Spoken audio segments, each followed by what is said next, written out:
Hello दोस्तों, सभी को राधे राधे, जय श्री कृष्ण, हर हर महादेव। क्लास में आप सभी का स्वागत है। अगर आप चैनल पर नए आए हैं तो चैनल को सब्सक्राइब जरूर कीजिए, अपने दोस्तों तक शेयर कीजिए। चलते हैं सीधे क्लास की ओर। भारतीय संविधान का निम्न में से कौन सा अनुच्छेद केंद्र और राज्यपाल की सिफारिश पर राज्य प्रशासन को नियंत्रण में लेने की शक्ति देते हैं? ठीक है, कौन सा आर्टिकल के तहत होता है? 124, 105, 356 या 243। 105 में तो विशेषाधिकार शक्तियाँ हैं, ये हमने देख ही लिया था पिछले क्लास। अगर आपने नहीं देखा है तो जाकर ज़रूर देखिए। ये आएगा आर्टिकल नंबर 356, क्योंकि हम अभी क्या पढ़ रहे हैं? राष्ट्रपति शासन। ठीक है,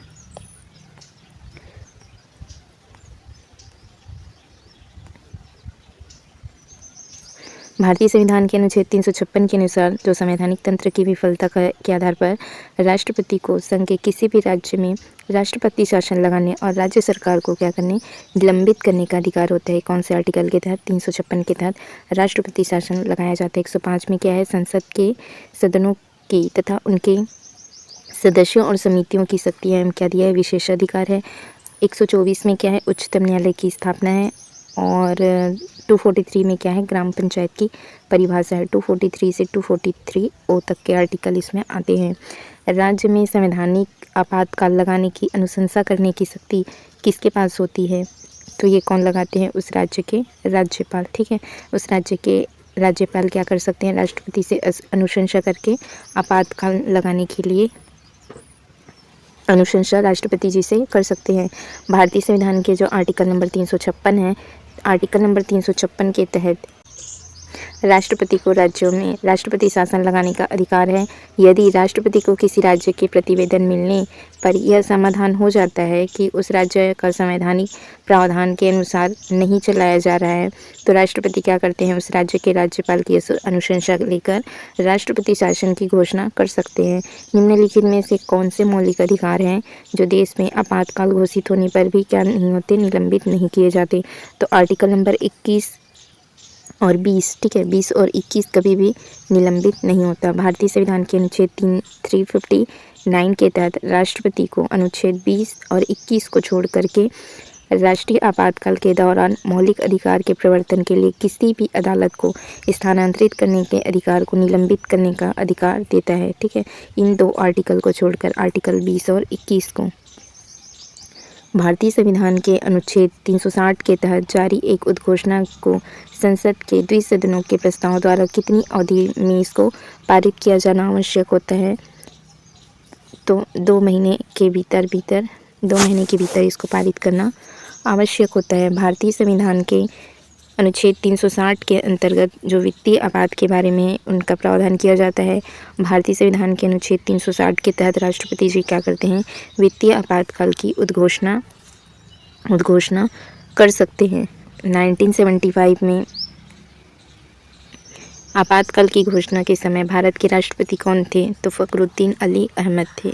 1975 में जब आपातकाल लगाया गया था तो उस समय फ़खरुद्दीन अली अहमद क्या थे? राष्ट्रपति। राष्ट्रीय आपातकाल की उद्घोषणा राष्ट्रपति के अनुसार कौन से आर्टिकल के तहत?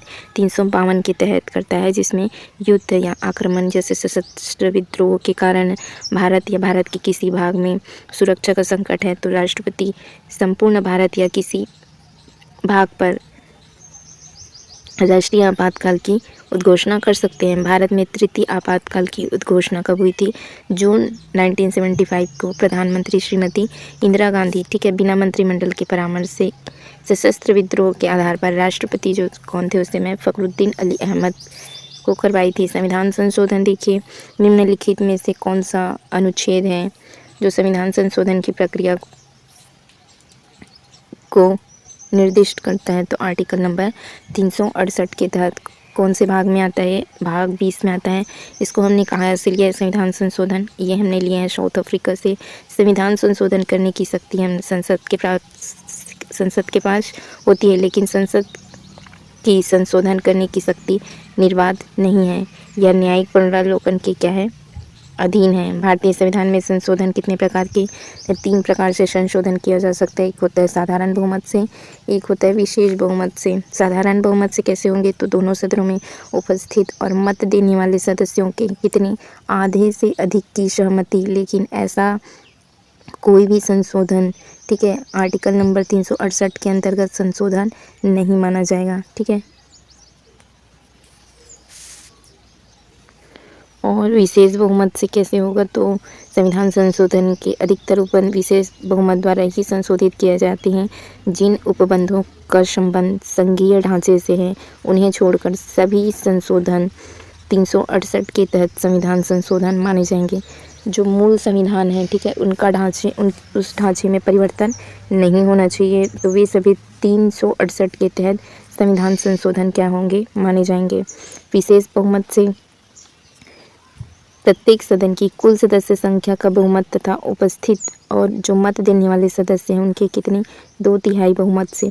विशेष बहुमत और राज्यों के अनुसमर्थन द्वारा संशोधन। ऐसे विषय जो संविधान का संघात्मक व्यवस्था से संबंधित है उनमें संविधान संशोधन करने की प्रक्रिया जटिल बनाई गई है।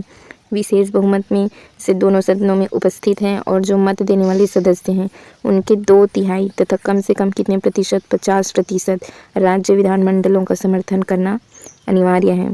भारत के संविधान का किस अनुच्छेद में निम्नलिखित विधान का उल्लेख है, तो इस संविधान का संशोधन संसद के किसी भी सदन में केवल विधेयक को प्रस्तुत करने में प्रवर्तित किया जा सकता है। आर्टिकल नंबर 368 में 356 में तो हमने देख ही लिए कि इसमें राष्ट्रपति शासन लगाया जाता है। भारत संविधान के भाग 20 में, ठीक है, भारतीय संविधान के भाग 20 में 368 के तहत संविधान संशोधन संबंधित है। और भारत के संविधान संशोधन की शक्ति किसके पास दी गई है, संसद के पास। और भारत में संविधान संशोधन की प्रक्रिया हमने कहाँ से ली है, साउथ अफ्रीका से। 356 में संवैधानिक तंत्र की विफलता के कारण राज्यों में क्या लगाया जाता है, राष्ट्रपति शासन। और 342 में क्या है, अनुसूचित जनजातियों से संबंधित है। और 331 में लोकसभा में आंग्ल भारतीय समुदाय का प्रतिनिधित्व, जिसमें कितने, तो 104वें संविधान संशोधन कब 2019 द्वारा इसको क्या कर दिया गया, निरस्त कर दिया गया। भारतीय संविधान में निम्नलिखित प्रावधानों में कौन सा प्रावधान संसद के बहुमत द्वारा संशोधित किया जा सकता है। इसमें पहले कितने सदस्य को राष्ट्रपति मनोनीत करते थे, आंग्ल भारतीय, तो 2 को, ठीक है। अब ये 2019 से 104वें संविधान संशोधन से इसको बंद कर दिया है। और राज्यसभा में कितने सदस्य को मनोनीत करते हैं, तो 12 सदस्यों को, ठीक है, 4 क्षेत्रों में करते हैं।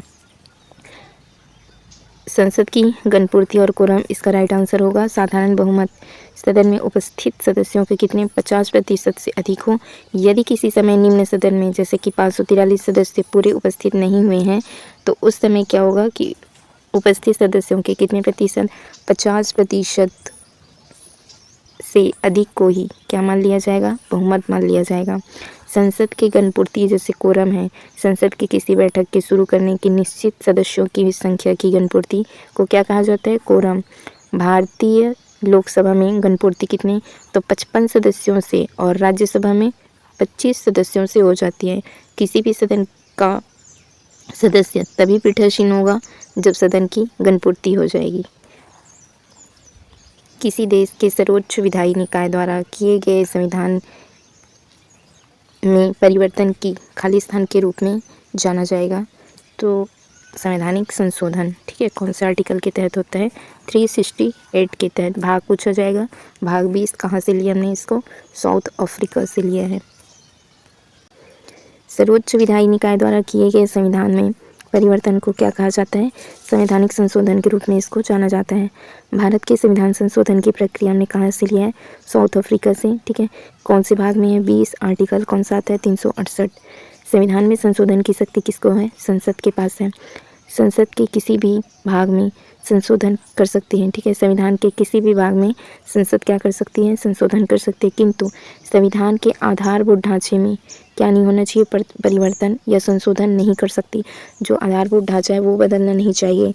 राज्य विधानसभा दलों को संविधान संशोधन का अधिकार है, ठीक है। और संविधान संशोधन के लिए कितने प्रकार की, 3 प्रकार का प्रावधान है। एक होता है साधारण बहुमत से, एक होता है विशेष बहुमत से, तीसरा होता है विशेष बहुमत और राज्यों के अनुसमर्थन द्वारा समर्थन से।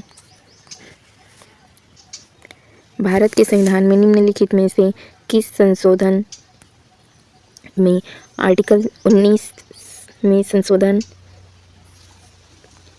किया और सामान्य और निश्चित रूप से जमींदारी उन्मूलन कानून की संवैधानिक वैधता की पूरी तरह से सुरक्षित करने और प्रावधान को शामिल किया गया है, तो ये कब हुआ, पहला संविधान संशोधन से, ठीक है। प्रथम संविधान संशोधन कब हुआ था, 1951 में, ठीक है। अनुच्छेद 19 में जो वाक एवं अभिव्यक्ति की स्वतंत्रता है वे अधिकार पर इससे उचित प्रतिबंध की क्या की गई है व्यवस्था। भारतीय संविधान के कौन से संशोधन उच्च न्यायालय को अधिकारिता का केंद्र शासित प्रदेशों पर विस्तार से संबंधित है, वो होगा 7वें संविधान संशोधन से। 7वां संविधान संशोधन हुआ था 1956 के द्वारा। कौन कौन से आर्टिकल 230 और 231 के में संशोधन करके उच्च न्यायालय के जो क्षेत्राधिकार को संघ राज्य क्षेत्रों पर क्या किया गया था, बढ़ा दिया गया था। 2 या 2 से अधिक राज्यों के बीच सामूहिक न्यायालय की स्थापना की गई थी। और 13वें संविधान संशोधन हुआ था 1962 में। नागालैंड विशेष राज्य का दर्जा प्रदान किया गया था, ठीक है, नागालैंड को। भारत के संविधान में निम्नलिखित में से कौन सा संशोधन भाषा के आधार पर भारतीय राज्यों के पुनर्गठन और संवैधानिक रूप से बदलने के प्राथमिक उद्देश्यों के साथ किया गया था, तो वह था 7वां संविधान संशोधन। 7वां संशोधन हुआ था 1956 राज्य पुनर्गठन अधिनियम 1955 को कार्यान्वित करने के लिए पारित किया गया। इस संशोधन द्वारा राज्य पुनर्गठन 14 राज्य और कितने 6 केंद्र शासित प्रदेशों के लिए किया गया था। भारतीय संविधान के निम्नलिखित में से किस संशोधन में घोषित किया गया कि संसद के पास अनुच्छेद 368 के तहत किसी भी मौलिक अधिकार को कम करने या हटाने की शक्ति है, ऐसा अधिनियम अनुच्छेद 13 के तहत कानून नहीं होगा, तो वो था 24वें संविधान संशोधन। कब हुआ था ये, 1971 में।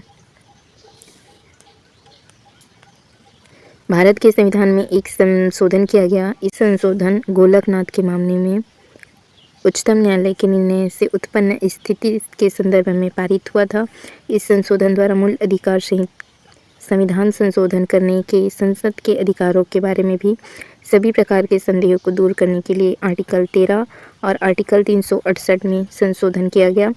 आर्टिकल 368 द्वारा स्पष्ट किया गया कि इसमें संविधान संशोधन करने की प्रक्रिया और शक्ति दोनों की दोनों शामिल है। अनुच्छेद 13 कोई भी बात संविधान संशोधन विधि पर लागू नहीं होगी। ठीक है दोस्तों, आज की क्लास यहीं तक रखते हैं, आगे हम कल से कंटिन्यू करेंगे। चैनल से जुड़े रहने के लिए चैनल को सब्सक्राइब जरूर कीजिए friends. Thank you friends, thank you all.